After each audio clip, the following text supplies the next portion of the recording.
This week on Property Ladder, I'm in North East London with a woman who's getting carried away on her first property development. It just comes back to why you're doing this project, and if you're doing this project for profit, then I wouldn't bother doing it. But nothing will stand in the way of her and her vision. Not even me. How are you doing on the budget? Rubbish, really. It's catastrophic.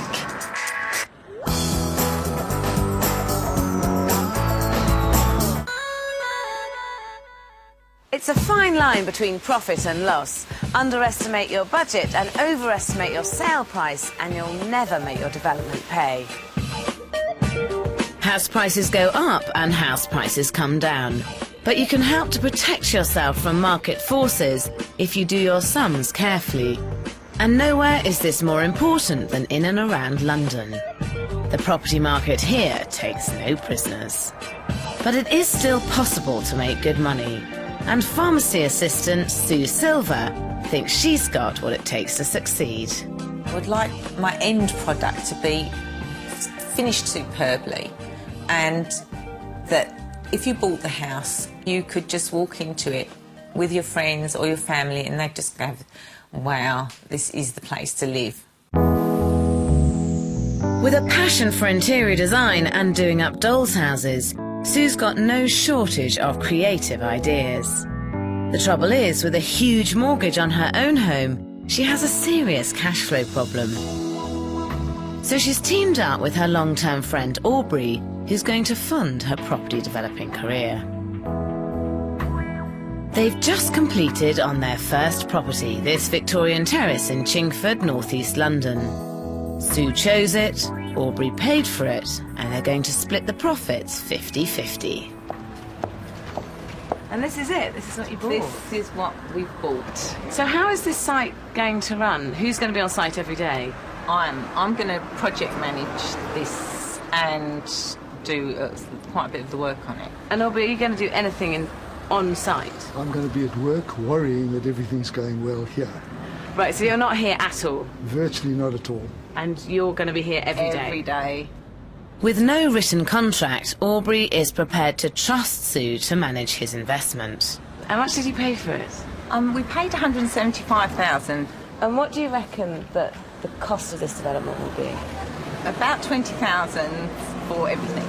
And where did you get that figure from? Was that? It was a guesstimate. A guesstimate based on? On nothing.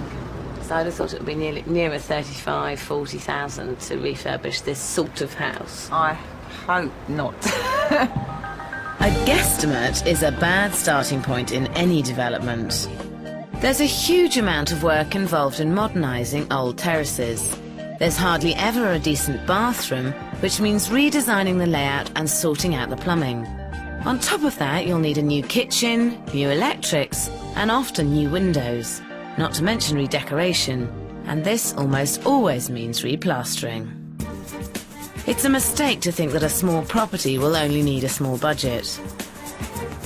They bought the house for £175,000. They've set aside £20,000 for the renovation, which will also be funded by Aubrey. They want to sell the property for £235,000, but this is rather optimistic, since it's £10,000 over the ceiling price for the road. If their budget goes up and their asking price comes down, then the £40,000 profit they hope for could be completely eaten up. They do have a £5,000 contingency fund, but their buying and selling fees are not included in this budget. To come out of this with a profit, Sue needs to keep her plans really simple and focus on the essentials. The layout of the house hasn't been changed for 50 years. Upstairs there are 2 bedrooms and a bathroom. Downstairs there's a traditional layout with a lounge to the front of the property and a dining room to the rear. There's a single-storey extension at the back, housing a small kitchen area and a loo that you have to go outside to get to, and it's the only one in the house. There's a dilapidated lean-to tacked onto the side of the extension. This part of the property needs serious updating. So, tell me what the plans are in here. Right, in there is going to be kitchen diner extension. Okay. Okay. This is sort of more, if you're a professional couple or whatever, you could entertain all your friends while cooking next door, or if you're a family, you could have your kids playing here while you're cooking next door. Sue is thinking about her market, but I think she's forgotten about her budget. She wants to get rid of the lean-to and outside loo, build a new extension for a kitchen breakfast room, and she wants to fit a glass roof over the whole breakfast area. But she only has £5,000 in her budget for the extension, and only 4 times that for the whole development. All of this for £20,000? I hope so. Got a bit optimistic. I know. Let's hope that the builder sort of tallies up with my... Takes favours. Yeah. In cut of two. Of course. Of course. I think Sue would be better off to simplify her plans. The lean-to has to be demolished, and if she gets rid of the outside loo, she could then use the existing structure to house a new kitchen. With a set of French doors, she could maximise the access to the fantastic garden. This layout would minimise her spend. Whilst there's no doubt that having a big extension out here would be great for the house, and there's plenty of room to do it, there's 2 issues. One is on £20,000 to refurbish this whole house. I don't think you can afford to do it. And the second issue is the fact that you've got 2 really quite small bedrooms, and there is a danger to just make it bottom heavy, and it's unnecessary extra reception space with not enough bedrooms. Yeah, it's just that my original vision for the house was this beautiful extension, so that this became a lovely entertaining or family area. It just comes back to why you're doing this project, and if you're doing this project for profit, then I wouldn't bother doing it. Right. Upstairs, the layout will need serious work. There are 2 bedrooms and a bathroom, which is literally that, a room with a bath in it. There's no plumbing for a loo or basin, and not much room for them either. What's more, the only access to this room is through the second bedroom. So there's no loo, no basin, just a bath. Nice bath, though. Yeah, we won't be saving that, Sarah. That is going in a skip, and it's not being re-enamelled, and we're not keeping it. In fact, we're going to sledgehammer it tomorrow to make sure that it doesn't get... Pop it in the back of my transit and take it home. To create separate access to the bathroom, Sue is planning on building a corridor through the second bedroom. But the corridor will take up so much space, it means that a nice double bedroom becomes a single. She's also planning to put an ensuite in the master bedroom. So I would have thought that you'd be better off putting the bathroom here, having a wall here and a wall here, and having this area as the bathroom and having all of this area as a bedroom. If Sue were to move the bathroom to the top of the stairs, she would need less space for a corridor, which means the second bedroom would remain a double. And I don't think an ensuite is necessary in a house this size. But Sue is determined to put one in. 2 bedrooms, 2 bathrooms? Yeah, so it's a glamour house. It is a glamour house. But do you think that the bedrooms are big enough to have... I mean, 2 bedrooms and 2 bathrooms is fantastic for a kind of city flat or a luxury pad, but this is a really sweet little cottage. And would you have thought in a sweet little cottage someone's going to think, oh gosh, we must have 2 bedrooms and 2 bathrooms? No, I don't think they would think that, but I think they might like that. They might like it, but Sue can't afford it. Her budget guesstimates are all underestimates. And Sue's ambitious plans don't stop there. She's hoping her interior decoration will help her break the ceiling price on the road. She wants to design the living room around this 1950s fireplace. And upstairs, she's already started choosing wallpaper. It's kind of foil backed, and then it's got kind of flop front in lavender. So it's silver with the embossed bit is lavender.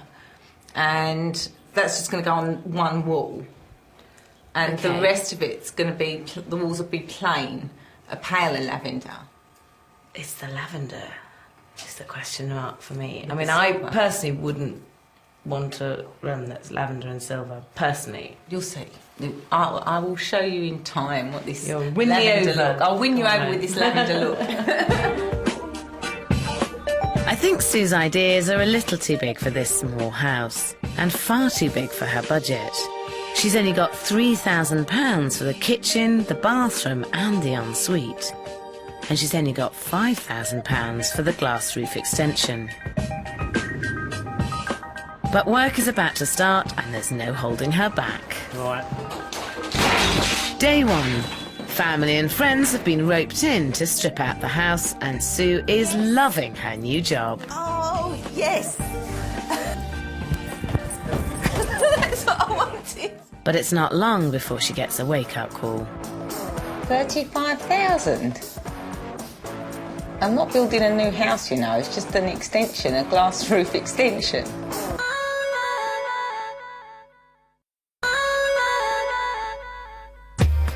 Ex-pharmacy assistant Sue Silver and dentist Aubrey Gottlieb are putting their 27-year friendship to the test and taking their first step on the property developing ladder. Sue is on site every day as the project manager, while Aubrey is hard at work pulling teeth to pay for it all. And they plan to split the profit 50-50, if there are any profits. Don't say things like the ceiling's coming down!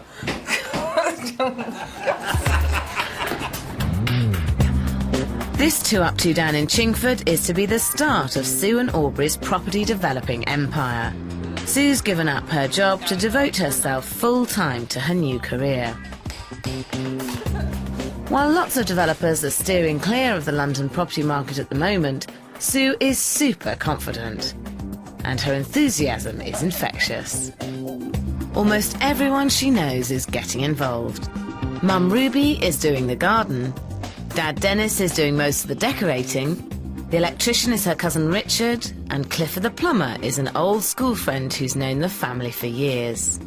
It can be a recipe for disaster working with family and friends, but Sue thinks she knows how to make it run smoothly.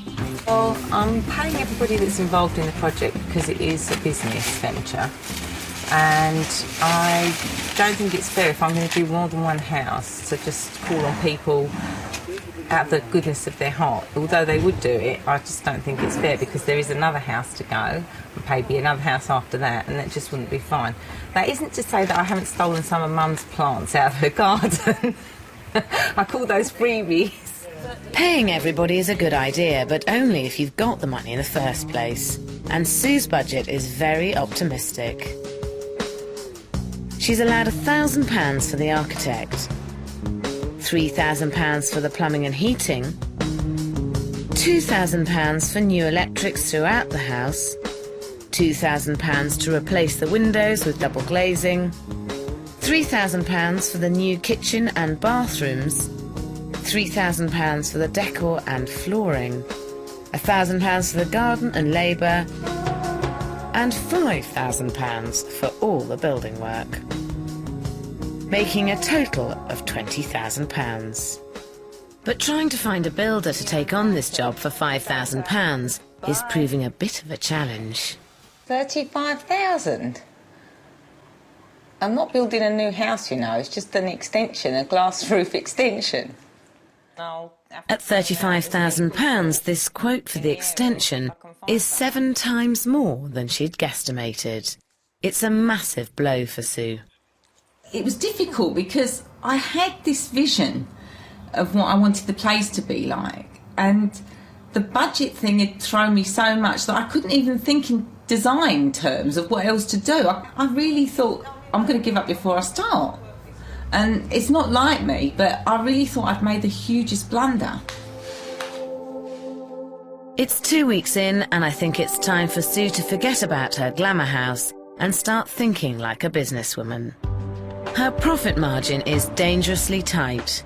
Not only is her £20,000 budget going to go up, but in the current property market, her £235,000 hoped-for sale price may end up coming down.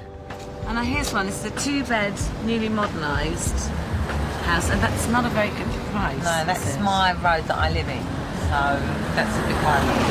Really, if that's going by the state of things, I might as well give up now and go back to what I was doing before. Does that worry you then? Yeah, it's very worrying. Sue is right to be worried. A comparative property that doesn't need work is on the market at $195,000. And how do you think the market is going at the moment? It's quite static at the moment, definitely. There does seem to be a few less buyers on the market. In this kind of market, there simply isn't the scope to go over budget on a development and then hope you'll make the money back when you sell.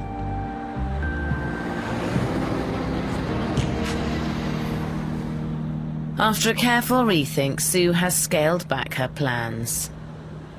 Now I'm not going to build the glass extension at the back, so I'm going to refurbish this space into a kitchen.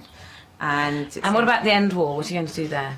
The end there is going to be a double window there, with the sink will go underneath there. Okay. And there'll be another double window here. Do you not think it would be better there to have very thin double doors? Because then from inside the main part of the house, you'd see right the way out down the garden, which would be very dramatic.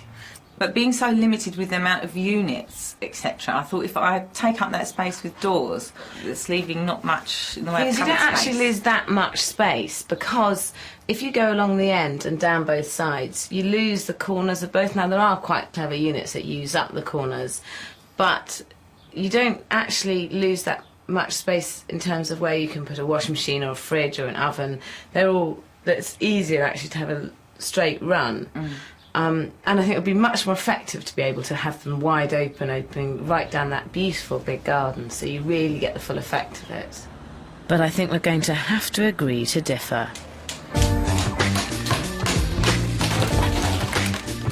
Let the light in. The good news is that within days, Sue's found some builders, Kevin and his son Paul. The bad news is that their quote for the scaled-back plans came in at £11,000, which is still £6,000 more than Sue has in her budget. But she is relieved to see some progress on site, regardless of the cost. I'm loving this.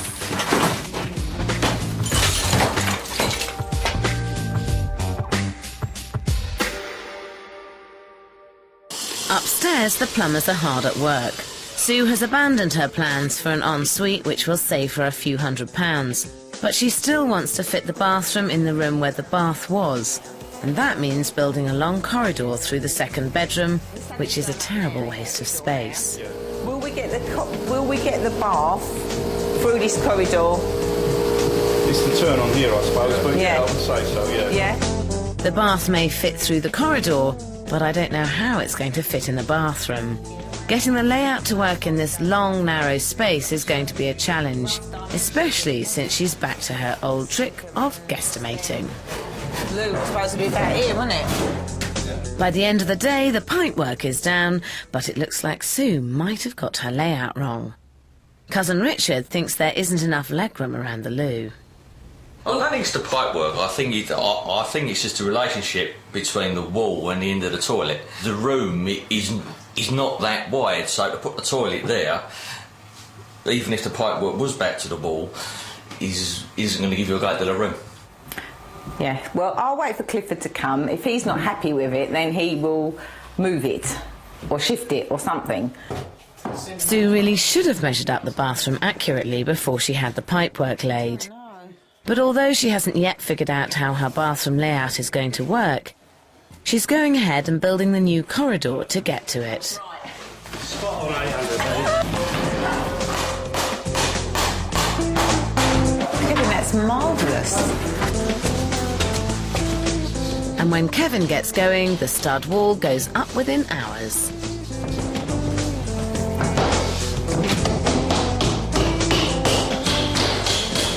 We have a corridor. See, that's class. My Kevin is definitely class.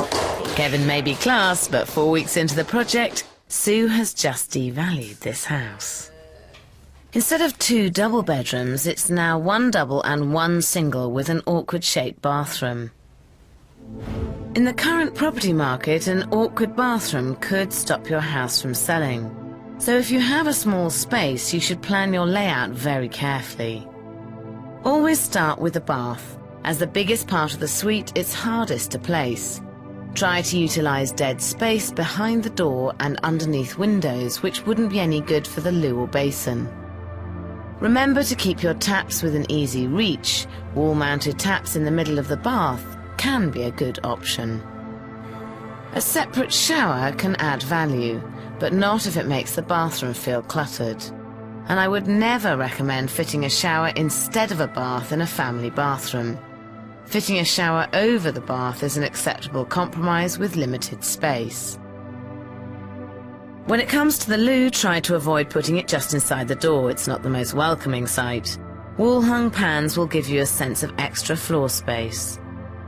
When measuring up, remember it's not enough simply for the suite to fit.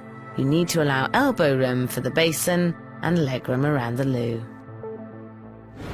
So you end up with quite a long, thin room, really, here. Yes, I have. And before you order the bathroom suite, I think you have to do quite a lot of planning with this, because it's actually quite an awkward space. Really what you need to do is sit down and draw this room on graph paper with a scale rule and work out different options. But sometimes it's quite difficult to visualise that in real life. So another solution, if you do find it difficult to read a plan, is to cut out newspaper to the right size, and then you can move it around the room. In fact, why don't we just do that? Let's go and get some.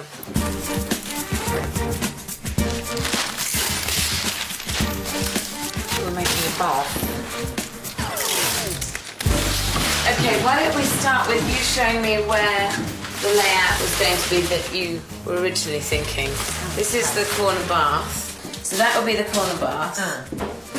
And then you'd have the pan system here. Sue wants to fit a corner bath, a separate shower, a vanity unit, a basin and a loo into this room. But I think this will look very cluttered. To make the most of the space in this bathroom, she should really fit a shower over a conventional bath and forget about the corner bath. One alternative might be to put the bath in this corner here, like that, the pan down here, and the basin there, which would then mean that you've got, this is a really nice space on its own at the end. The bath would be in the corner here, and it means that you would then have the shower space behind it. Do you know, this would actually work, this would actually be a much better layout, because you've got a much greater sense of space in the bathroom this way around. Except I'm not convinced about just walking from a door and seeing a bath panel, side But panel. it's better than walking down the corridor and seeing a pan insistent, isn't it? I don't know if it doesn't... I don't know, maybe I'm visually impaired. Sue has a vision of how she wants her bathroom to look, and she's determined to see it through. There are quite a lot of corner baths, aren't there? So you could have a 1500 by 1000 then. So you could actually have this far. Oh, right, okay. I'll do it for 1600. Yes, And that's everything done and finished. that's done. So I'm only £100 over my budget, guys. And I've got everything. So that's really cool. Sue might be just £100 over her bathroom budget, but it's a different story in the rest of the development.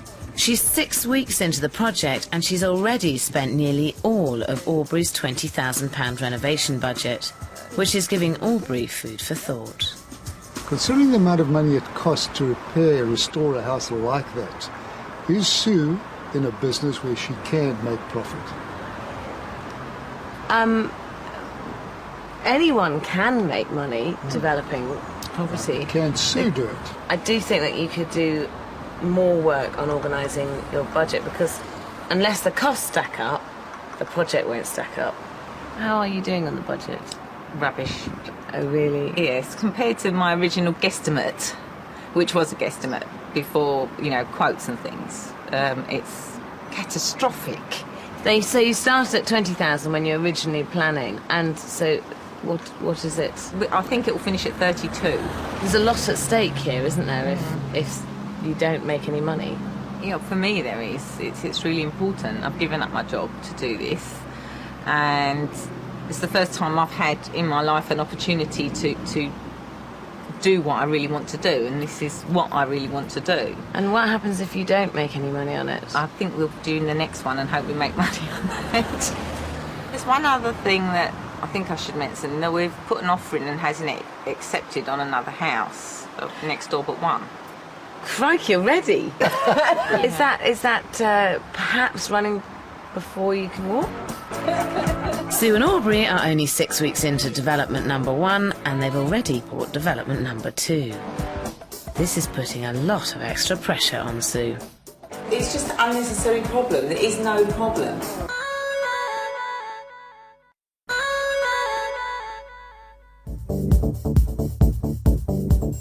It's 7 weeks into Sue Silver's first property development, and it's all systems go. Old walls have come down, new walls have gone up. Fireplaces have been revealed, windows have been replaced. Her mum and dad have been working miracles in the garden, and even the chimneys have been swept. But all of this has come at a price. Sue is a massive £12,000 over budget, with no hope of reining it back in. So it's not brilliant timing to get business partner Aubrey to invest another £200,000 in a second property 2 doors down. Yeah.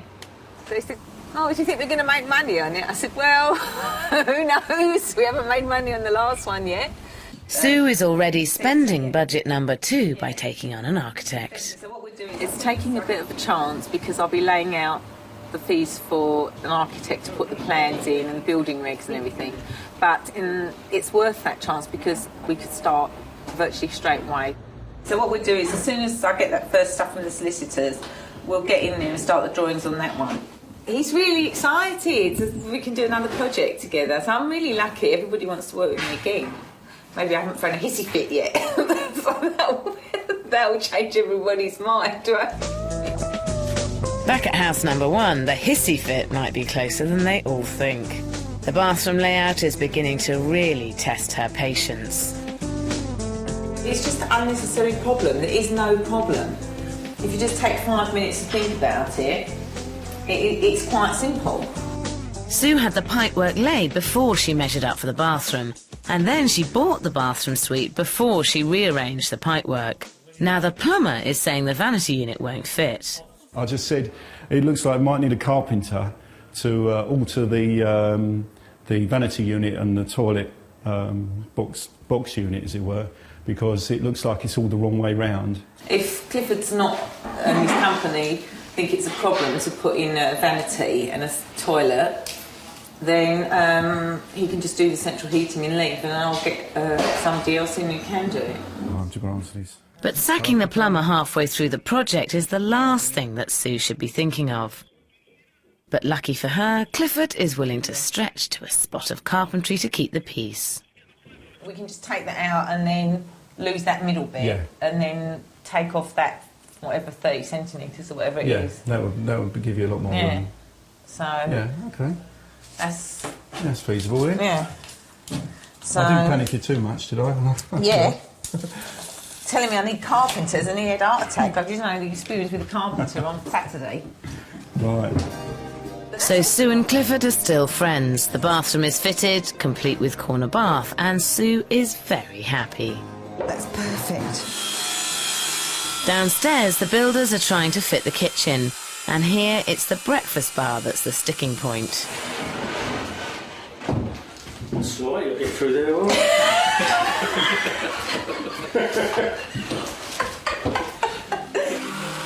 It needs a good eye to integrate a breakfast bar into this kitchen diner. Take about 2 off. So you want it overhanging quite... Yeah. And I'm not sure Sue's quite cracked it. The breakfast bar looks great, but I'm just wondering if it might be possible to take it down slightly. Is it more obtrusive than you're expecting it to be? No, it's exactly what I wanted, because I wanted to be able to have not just a stool, kind of, this is a breakfast bar. I wanted it to be a breakfast bar, so that you can actually have 3 stools at least. Although a breakfast bar will appeal to Sue's market, it has made the kitchen feel quite closed in. And it doesn't help that she's fitted 2 really small windows instead of double doors, so there's no sight line through the house. I think Sue should try to open this kitchen up a bit. If you curved the edge of this just slightly and softened it, it would have a tendency to, as you come through the door, to lead you further into the kitchen because it's quite angular and it's quite a big lump of black at the moment. How do you feel about that? I'm trying to keep everything coordinated in the design.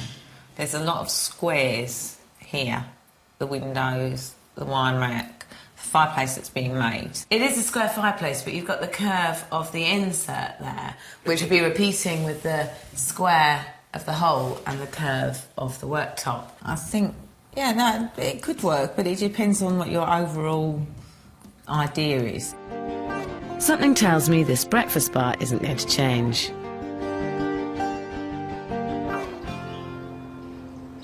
The next day, the builders are supposed to be starting work on the patio, but there's a problem. Well, it's not in the right direction. Well, that's their problem, isn't it? Not Yeah, ours. but that's what I'm saying is we can't build this. No, I'm not going to. Well, we can build all this, just don't put all the drain in. There's never been a loo upstairs, and the drains need to be set up for one. Otherwise, the waste will flow into the manhole the wrong way and it will get blocked up. But Sue doesn't seem bothered. Oh, There's sure, a joke they've here got somewhere. some- How many builders did it take to look down a manhole? Yeah. We'll have to do something with that. It's not my problem, I'm not a plumber. Exactly. No, It's the plumber's problem. It's Cliff's problem. Yeah. Sue may not be a plumber, but as a project manager, she needs to take responsibility for every problem on site and get it sorted. But instead of waiting for Clifford the plumber to come around, Sue gets the builders to go ahead and lay the patio. Within 24 hours, there's a beautiful new patio, but not for long. Sue gets news from Clifford she doesn't want to hear. The patio will have to come up to sort the drains, and Clifford says it's not part of the job he quoted for. Then just trying to say, well, we don't do underground work and we don't do this and we don't do that. But if I've told you I need a toilet and it's obvious you need a toilet in the house and the toilet's got to be connected to something, then I don't think that's my problem or fault. Within the estimate, I did actually put in writing that any groundwork, subsequent groundwork needed for the proper drainage from the new bathroom would not be included in this estimate. All I can do is be reasonable and say, well, I'll bear the cost of taking the patio up and putting it down if that's my mistake in putting the patio down. But as for where the work is concerned, that isn't down to me. As project manager, it's Sue's job to know exactly which jobs have been quoted for and which haven't. But Sue isn't taking any responsibility for her part in this mix-up. Despite the fact that Clifford has done all the work he quoted for, she's decided to withhold the last part of his payment. But the whole issue was, Clifford, if something needed doing and you didn't do it, you should have said to me, right, you do need this to get the toilet working, and got the relevant people or added it on or whatever. Sue should be remaining professional, but instead she makes it personal. Do not walk away from my money, OK? No, because we've heard all about you, Clifford. Heard all about me, have you? Yes. Oh, right, OK. We have. And as far as I'm concerned, take me to court. I'm going to have to because I want my money. And it's going to cost you in the long run. No, it won't cost me, it will cost you. It will cost your reputation dearly. I've been in business a long time. I've never advertised and I've got a good reputation. Well, so you won't I've have got nothing after to I've worry about. finished. But if Sue ends up in court, it could cost her. Legal battles with tradesmen should be avoided wherever possible, and this one could easily be sorted out. But before things go any further, Kevin and John step in with an idea that could solve the soil pipe problem.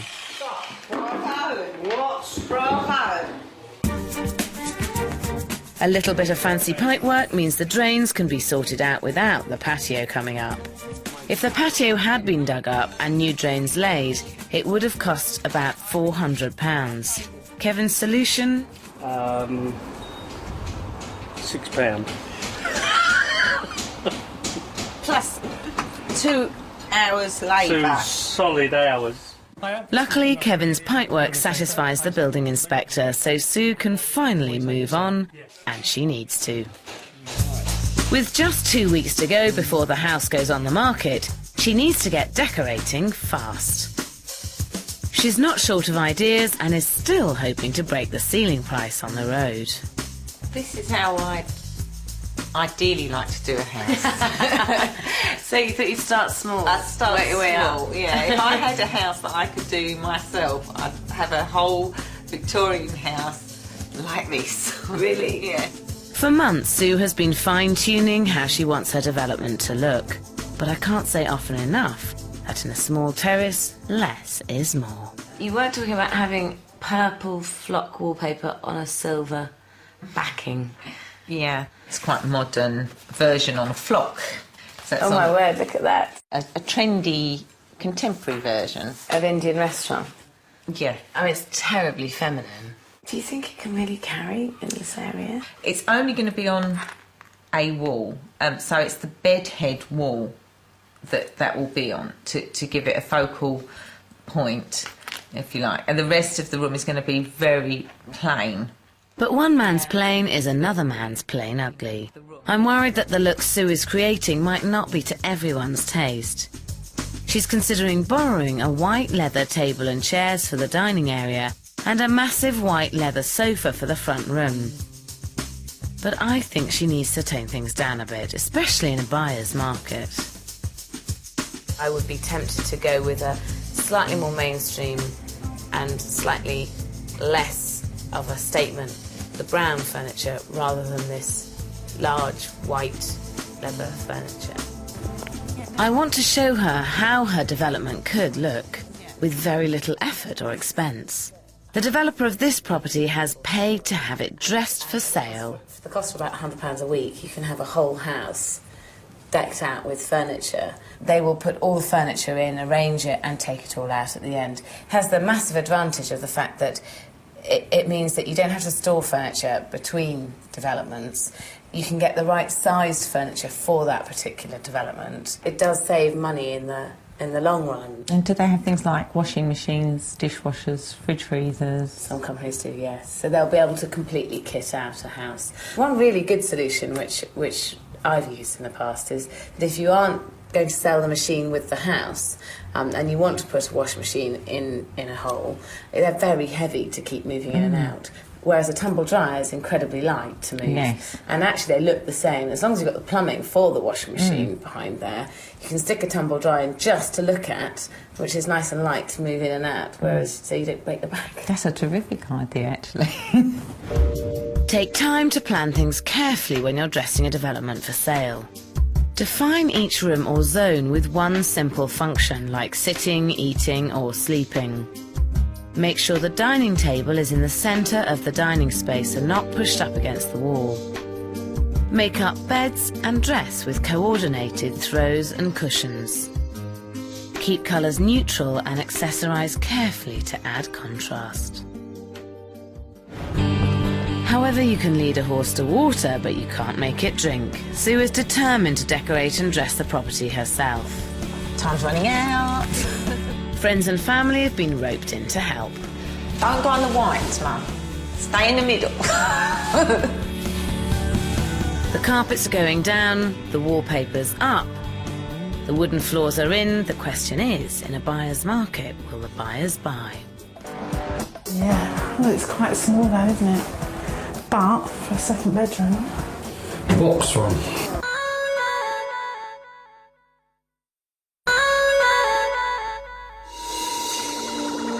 Sue Silver gave herself 12 weeks to transform this two-bedroom terrace property in Chingford. She's managed it in 11, and the house is ready to go back on the market. Overall, I'm really pleased with it and I've enjoyed it. The house is unrecognisable. The front room looks bright and spacious, and thankfully there's not a white leather sofa in sight. But I do think Sue's missed a trick by not replacing this 1950s fireplace with a Victorian one. Next door, the kitchen dining room is very striking. Even without the glass roof extension, this room is flooded with natural daylight. And it's really dressed to impress Sue's young professional and family markets. God, well, this is going to be certainly why someone buys the house, this room, isn't it? And you can imagine hanging out in here. Great. Yeah. I still think it's a bit of a shame that You don't see more of the garden from here, and you only see the garden through the little windows. But this is going to be a really nice space to live in, isn't it? I would like it. However, upstairs the layout is much less successful, and I think Sue has got this badly wrong. The new bathroom is a huge improvement on the old one, but I think it feels cluttered and that Sue has tried to squeeze too much in. I have to admit, I'm not a corner bath fan. I mean, I think the issue with it is some people won't like it, but there may well be people who do really like it, and you may well be exactly right. The people who come around here will be the ones who love it, and I hope they are. So do I. I could always get in the shower, couldn't I? Yeah, or just not look at it. Yeah. Yeah. But the worst thing about Sue's upstairs layout is that thanks to the new corridor, the second double bedroom is now a single, which is a huge no-no in developing terms, and it will have a knock-on effect on the value of the house.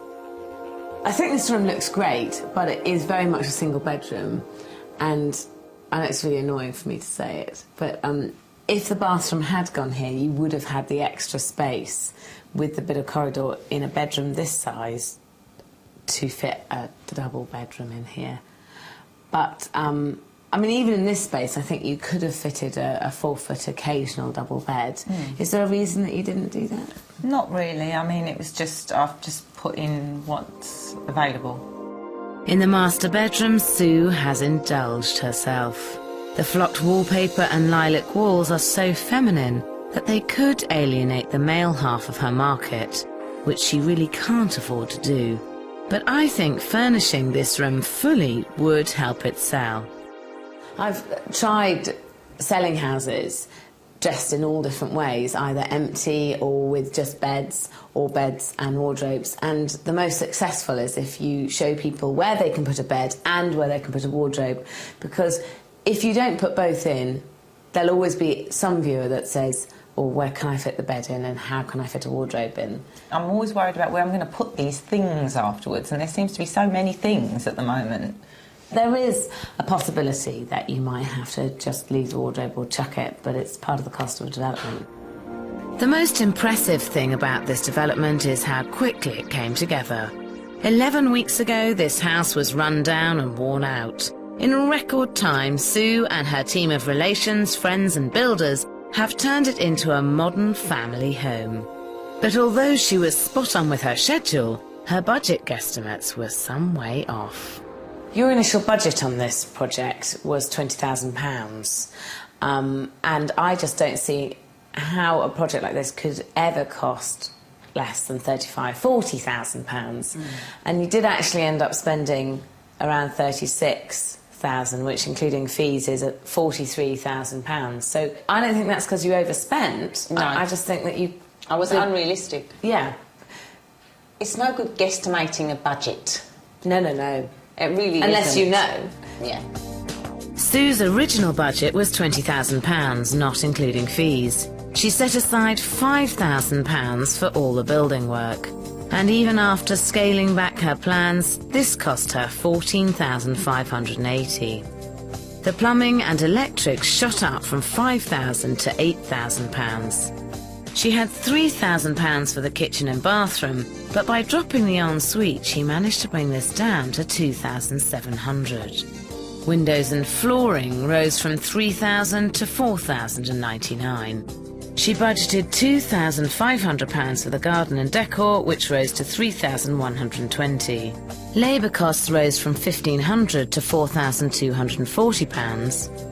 She didn't have anything in her budget for borrowing costs and fees, which came to £6,360. This makes a total of just over £43,000, which means her original budget has more than doubled. She's still hoping to market the house at £235,000. Let's hope the estate agents think her glamour house has got what it takes. Oh, this is nice. This is nice, yeah. First impressions, excellent. Excellent.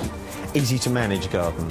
Because our young professionals, they don't like cutting any grass. They don't like going out on the lawnmower, so the shingles works very well. Oh, wow. Nice, lovely room. It actually reminds me of my mum and dad's house, I'm afraid. They're approaching 80. I hate it. It is a small room. It is a small room. It's by no means is a double bedroom. This fireplace, it's a bit dead to me, and I think people will look at it as a bit of an eyesore.